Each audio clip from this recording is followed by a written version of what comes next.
Hello, everyone. A very logical day to all of you. And here we are with the explanation of the first editorial of 7th of August of the New Indian Express newspaper. So, a PM bites the dust. Bites the dust means what? ठीक है, ये एक idiom आ जाता है हमारे पास, bites the dust.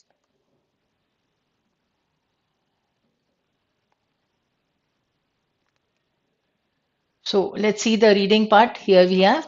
So the big news from Pakistan is not former Prime Minister Imran Khan being convicted on a corruption charge, disqualified from running for office and sent to prison. Part of the deal with occupying Pakistan's highest political office is spending time behind bars when the leader falls out of favor with the Pakistan army. Main point यहाँ पर ये हो जाती है that Pakistan former prime minister के साथ क्या क्या हुआ, that is not the big news now. Point is that all these things happen with all the prime ministers. Why and how and when?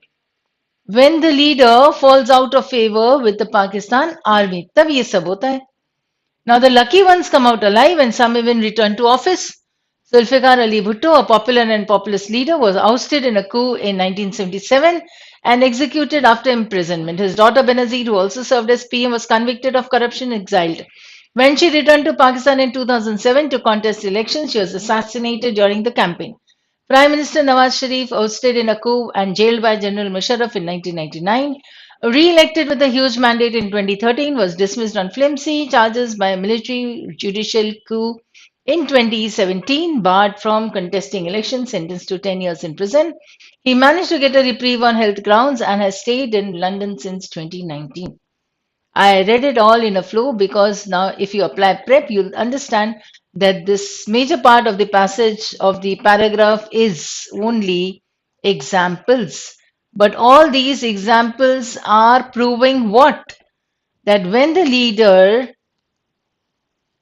falls out of favor with the Pakistan army, he spends his time behind bars.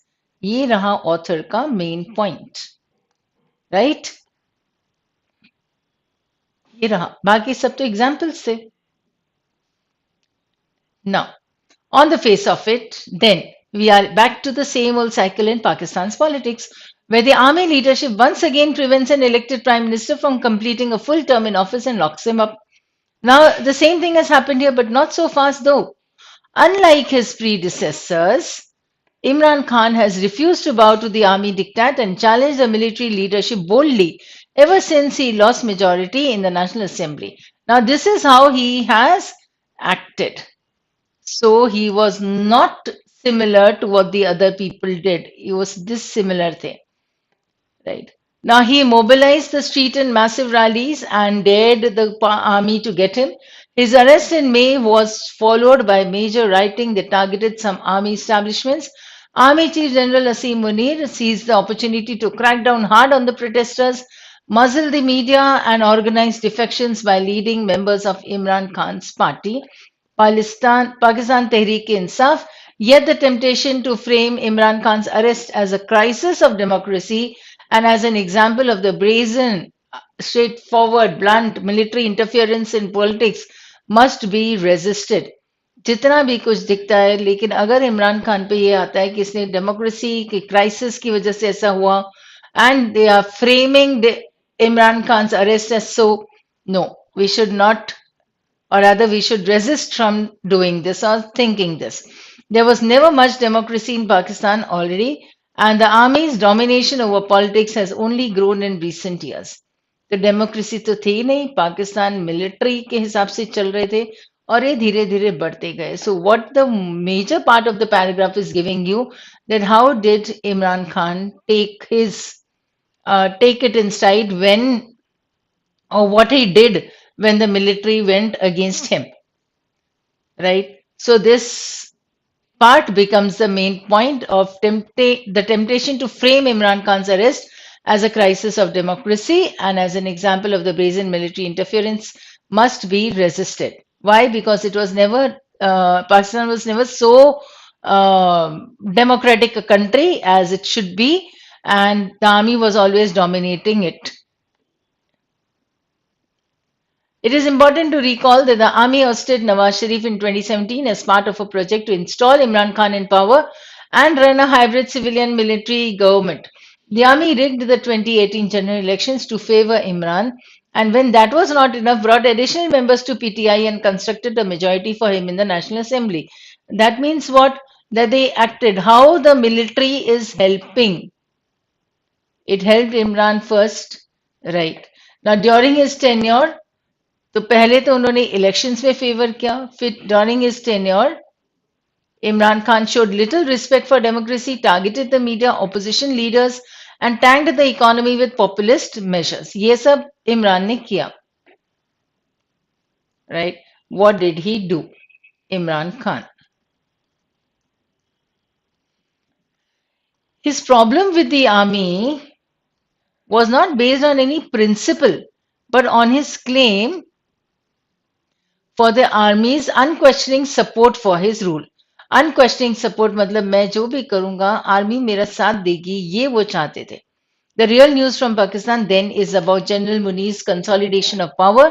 If his predecessor, General Qamar Javed Bajwa, launched Project Imran, General Munir is busy burying it. He has strong support from a large section of the political class, especially Nawaz Sharif. In this enterprise, Delhi will closely watch how the alliance between General Munir and Nawaz will play out in the days ahead. This is what the government is going to do. Closely watch the alliance. Right. So Delhi will closely watch how the alliance between General Munir and Nawaz will play out in the days ahead. And Imran Khan showed little respect for democracy, targeting the media and opposition leaders and tanked the economy with populist measures. Populist, populism, हम कुछ कई बार ये word कर चुके हैं in your passages also, and I think so when I was giving you those words, तभी भी हमने किया था. Yes, and I'll be continuing with giving you words to read from today itself. So main idea से हमारे पास if his predecessor launched Project Imran, General Munir is burying it. Real news from Pakistan is the rise of General Munir. ठीक है, धीरे धीरे फिर army आ जाएगी. अब हमारे पास है कुछ वर्ड्स वोकैबुलरी के. फ्लिम्सी is like very delicate, easily broken, fragile, वो थिन हो जाता है. Delicate, thin, fragile. Right? Diktat is dictum, and this is a word that we have done many times. Many times, why I'm saying this? क्योंकि हर class में almost ये vocabulary का when I discuss the root words, I've taken this, and as it is, this dictum and diktat comes in passages also. So it is the norm or the rule. Dictate जो करते हैं वो rule या doctrine हो जाता है. ठीक है, dogma, doctrine. I've given you many words for this. All these are almost similar words. ठीक है, एकदम से वो नहीं आएगा.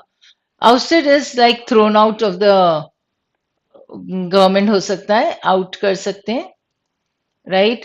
उसे वापस से लेके आ जाना, to recall, वो reprieve हो जाएगा. Populace, you can relate it to the population. Muzzle is to like hit something. Muzzle actually वो nose, snout होता है या beak होता है. तो वैसे होता है, तो hit करना यानी उनको ऐसे क्या बोलते हैं उसको, एल्बो करना या नज करना, right? To poke you can say, right? The brazen truth is like straight forward और outrageous. Depends on different. Straight forward कहीं हो सकता है, ब्लंट हो सकता है, but then we can understand it from the sentence also. Consolidation is to strengthen.